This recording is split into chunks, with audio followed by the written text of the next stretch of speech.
नाही, प्रशासनाच्या वतीने त्यांनी जो प्रश्न प्रशासनाला विचारला आहे त्याचं उत्तर तर्कसंगत हे प्रशासन देईल. आणि उत्तराच्या बाबतीमध्ये जर कोर्टाचं समाधान झालं नाही, आदरणीय महामहिम न्यायमूर्तीचं समाधान झालं नाही, तर मग ते उचित आदेश देतील. पण मला वाटतं की प्रशासनाच्या माध्यमातून माननीय कोर्टाने विचारलेल्या प्रश्नाचं समाधानकारक उत्तर दिलं, मग हा प्रश्न पुढे जाणार नाही. पण असं वाटतं का की पार्थ अजित पवार या नावामुळे, कारण याआधी अंजली दमाने यांनी आरोप केला होता की अजित पवार यांचं नाव त्यांच्याशी जोडले गेलेलं आहे, त्यामुळे FIR मध्ये सुद्धा त्यांचं नाव येत नाही. नाही, शेवटी एखादा व्यक्ती हा राजकारणामध्ये मोठ्या पदावर असेल तर नाहक त्याला यामध्ये फसवू नये हा तर भाव राहणारच आहे ना. त्यासाठी सूक्ष्म चौकशी करणे, समर्पक माहितीच्या आधारावर पुढे जाणं. पण कायद्यासमोर सर्व समान आहे. आणि माननीय देवेंद्रजींनी वारंवार या बाबतीमध्ये सूतोवाच केलं की कायद्यामध्ये कोण किती मोठा आहे, कोण किती छोटा आहे यावर कायदा ठरत नाही, कायदा आपलं काम करतो.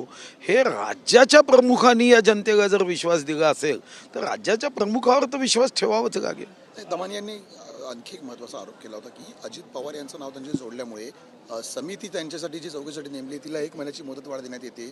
आमच्यासारखा सर्वसामान्य माणूस असता आत्तापर्यंत त्याला जेलमध्ये टाकण्यात आलं असतं. असं आहे की जेव्हा उपमुख्यमंत्री महोदय एक सन्माननीय पद आहे आणि या पदावर असणाऱ्या नेत्याच्या बाबतीमध्ये जर एखादी संबंधित केस असेल तर संवेदनशीलतेने चौकशी करणं गरजेचं आहे. उद्या वर्तमानपत्रात काही छापून आलं म्हणून एखाद्या गुन्हेगार अशा प्रसंगामध्ये ठरवताना सर्व बाबी तपासून पाहाव्या लागतात आणि त्या बाबी तपासल्या जात आहे. आणि मुख्यमंत्री महोदयांनी एकदा नव्हे, दोनदा नव्हे, 3दा सांगितलं की मी असताना कायद्यासमोर सर्व समान आहे. मी कोणालाही कायद्याच्या मध्ये दोषी असेल तर त्याला सूट देणार नाही. भाऊ, किरीट सोमय्या यांनी एक खंत जे आहे ते व्यक्त केलेली आहे. 2019ला त्यांचं तिकीट जे आहे ते नाकारण्यात आलं होतं आणि उद्धव ठाकरे यांच्या सांगण्यावरून एका कार्यक्रमातनं त्यांना बाहेर जे आहे ते बाजूला करण्यात आलं होतं. त्या नेत्यांनी कुठेतरी माफी मागितली पाहिजे असंही त्यांनी म्हटलंय. त्यामुळे चर्चा सुरू झाली की नेमका तो नेता कोण होता ज्यांनी किरीट सोमय्यांना बाजूला केलं होतं. नाही, आता हे मी कसं शोधेल? आणि मी जर शोधण्यामध्ये माझं डोकं त्या कामाला लावलं तर विधानसभेत विविध प्रश्न मांडायसाठी मग माझं डोकं काम नाही करणार. त्यामुळे शोधायचं असेल तर पक्षांनी शोधलं पाहिजे.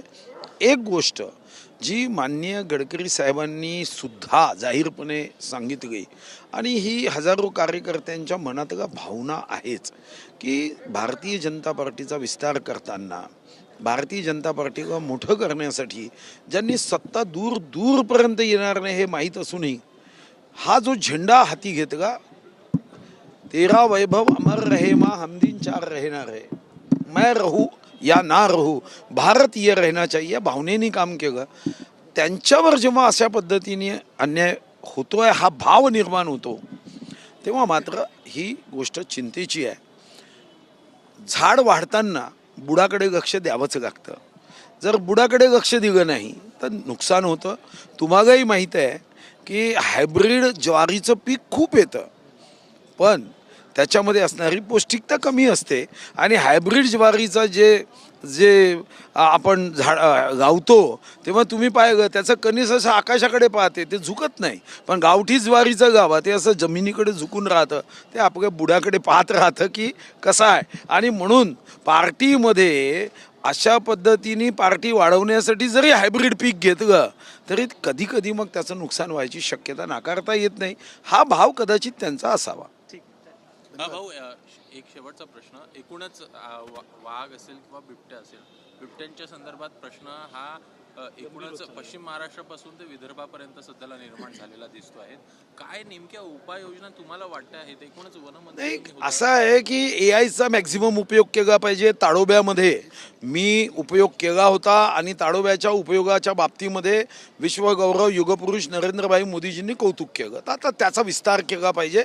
सन्माननीय रक्षामंत्री, संरक्षण मंत्री राजनाथ सिंग साहेबांशी बैठक घेतली पाहिजे आणि या बैठकीमध्ये आपण आर्मी आत्ता जे डिव्हाइस वापरत आहे AIचे ते आपण वापरले पाहिजे. नसबंदीच्या बाबतीत केंद्राकडे पुन्हा एकदा पुनर्विचार करायला गेलं पाहिजे. केंद्राने सांगितलं फक्त 5 नसबंदी करा आणि 3 वर्ष वाट पहा. 3 वर्ष वाट पाहण्यासाठी वेळ कुठे आहे आपल्यापाशी?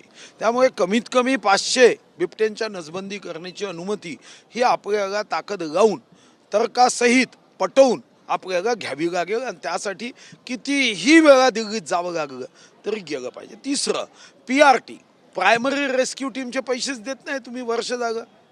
त्याचे पैसे तर दिले पाहिजे PRTचे. त्यांचं काय थोडंसं मानधन होतं 1500 ते 2000, ते आनंदाने स्वखुशीने गावातले पोरं काम करायचे. आम्ही देत नाही. वनमजुराची मजुरी 6 महिन्यापासून दिली नाही. निगेटिव्ह ट्रेझरी होती ती तुम्ही बंद केली. निगेटिव्ह ट्रेझरीमुळे बजेटची वाट पाहत बसावं लागत नव्हतं, ते तुम्ही बंद केलं. आज रेस्क्यूच्या गाडीला तुम्ही जर गाडीला ड्रायव्हर देत नाही, ड्रायव्हर दिला तर पेट्रोल देत नाही, पेट्रोल दिलं तर मेंटेनन्सला पैसे देत नाही. रेस्क्यू गाड्या कशा असणार आहे? बाहेर राज्यामध्ये आपण बिबट काही पाठवता येईल का याचा अभ्यास केला पाहिजे. विभिन्न वनमंत्र्यांचे कॉन्फरन्स मुंबईत घेतली पाहिजे. त्यांना विचारणा केली पाहिजे त्यांच्या जंगलात बिबट पाहिजे का. जे झू आहे त्यांना बिबट दिले पाहिजे.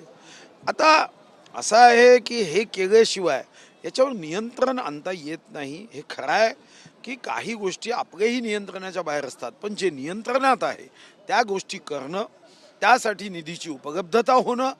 आता उद्या जर कोणी यासाठी निधीच उपलब्ध करत नसेल तर मला आठवतं की 2013 मी स्वतः विधानसभेत बोललो, रेकॉर्डवर आहे, की अशा अधिकाऱ्यांना झाडाला बांधा आणि वाघ सोडा. पैसे कसे देत नाही तुम्ही? आणि मग मीच फायनान्स मिनिस्टर जागो तेव्हा वन विभागाचं बजेट मी 5 पट केलं. कारण शेवटी पर्यावरणाचे जे सैनिक म्हणून ग्रामीण भागातले आमचे बंधू भगिनी आहे त्यांना जगण्याचा अधिकार आहे. डॉक्टर श्यामाप्रसाद मुखर्जी जनमन योजना सुरू केली, त्याच्यामध्ये आता पैसे वाढवावे लागेल, डिपेंडन्सी कमी करावी लागेल. 80% जंगलात आता बिबट्या बाहेर यायला लागला आहे. तर याचा विचार केल्याशिवाय हा प्रश्न सुटणार नाही. अन्यथा हा प्रश्न म्हणजे कापूस कोंड्याची गोष्ट राहील. सर, शेवटचा प्रश्न. पार्लमेंटमध्ये आज राहुल गांधींनी अमित शहाला ओपन चॅलेंज दिलाय डिबेटसाठी की वोट चोरीवर डिबेट करा. मग लक्षातच येत नाही. आता मी संसदेत जाऊ नाही शकलो, पण मी पुस्तक वाचलं आहे. तुम्हाला डिबेट लोकसभेत करता येते ना, कुणी नाकारलं आहे? लोकसभेत विरोधी पक्षाच्या वतीने जे प्रस्ताव मांडायचे असतात तुम्ही हा प्रस्ताव मांडू शकता ना. त्याला ओपन डिबेट काय, ती ओपनच आहे. ती काय इन कॅमेरा डिबेट होत नाही.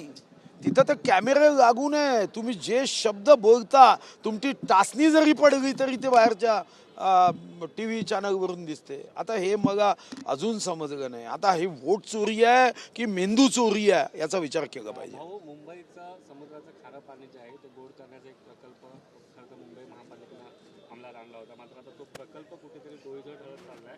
8,116 कोटी रुपये खर्च त्याला येणार आहे. नाही, असं आहे की ते पाणी परवडतं की नाही हे तपासावं लागेल. शेवटी कोणताही निर्णय करताना या निर्णयाच्या मागे सुदैवाने आम्ही अशा राज्यामध्ये राहतो जिथं ईश्वराने भरभरून आम्हाला आशीर्वाद दिला आहे. पाण्याची कुठंच टंचाई नाही आहे. आम्ही काही दुबईसारखं 14 सेंटीमीटर आणि 15 सेंटीमीटर पाणी येणारं, 14 मिलीमीटर किंवा 15 मिलीमीटर पाऊस येणारा राज्य नाही आहे. आमच्याकडे 1100 मिलीमीटर पाऊस पडतो. मग अशा प्रसंगामध्ये ते परवडणारं आहे की नाही? आता मधात आपण ढगावर प्रयोग केले होते. काँग्रेसच्या राज्यात 28 कोटी रुपये खर्च केले, ढगावर फवारणी केली. आता फवारणी करून ते किती परवडतं हे पाहिलं पाहिजे. आता आपल्याही राज्यामध्ये मग एका कृषी तज्ज्ञांनी सांगितलं की आपण सफरचंद लावू शकतो. मग मी जेव्हा त्याला विचारलं हिशोब काढ तर 1200 रुपये किलो पडतात. आता 1200 रुपये किलोचे सफरचंद इथं लावायचे की काश्मीरमधून मागवायचे याचा विचार केला पाहिजे. भरभरून पाणी पडत आहे, त्याला तुम्ही पाण्याला थांबा, ते पाणी दिलं पाहिजे. आता ही काय नवीन पद्धत आहे हे लक्षात नाही. आणि मुंबईच्या विकासाबद्दल एकदा डिबेट झाली पाहिजे. तुम्ही या संदर्भामध्ये 11 लाख कोटीची कामं करताय, याच्यातून किती लोकांना फायदा होत आहे हा विचार तर करावाच लागेल. शरद पवार यांच्या निवासस्थानी खासदारांना स्नेहभोजन ठेवलेले आहे, ज्याला अजित पवार देखील उपस्थित आहेत. नाही, मला निमंत्रण दिलं असतं तर मीही गेलो असतो. याच्यात काय आक्षेप आहे?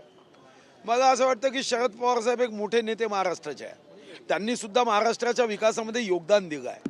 त्यांनी कधी राजकीय पक्षाचा विचार न करता अनेकांना मदत केली आहे.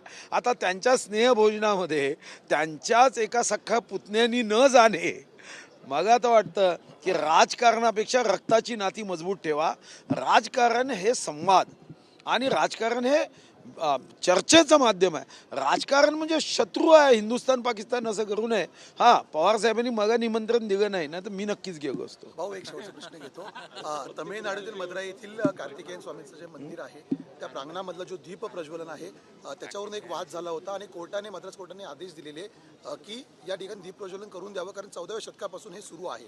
मात्र या विरोधात DMKचे खासदार आहेत त्यांनी महाभियोग मांडला त्या न्यायमूर्तींविरोधात आणि त्यावरती आता ठाकरे गटाच्या खासदारांनी देखील सह्या केलेल्या आहेत. त्यांनी सुद्धा या गोष्टीला आता विरोध केलेला आहे.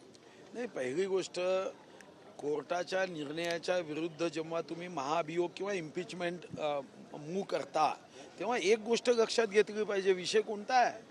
अहो, त्यांनी परंपरा, प्रथा, भावना, आस्था, देशाची अस्मिता, त्या मंदिराच्या संदर्भामध्ये असणारे जे काही आध्यात्मिक दर्शन आहे त्या संदर्भात त्यांनी निर्णय दिला आणि हे म्हणतात दिवा लावू नका.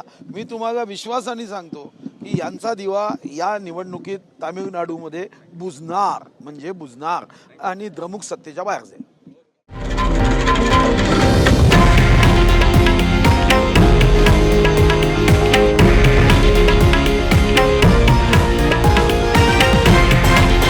हे आहे देशातील नंबर 1 न्यूज नेटवर्क आणि आपण पाहत आहात TV9 मराठी, एकमेव.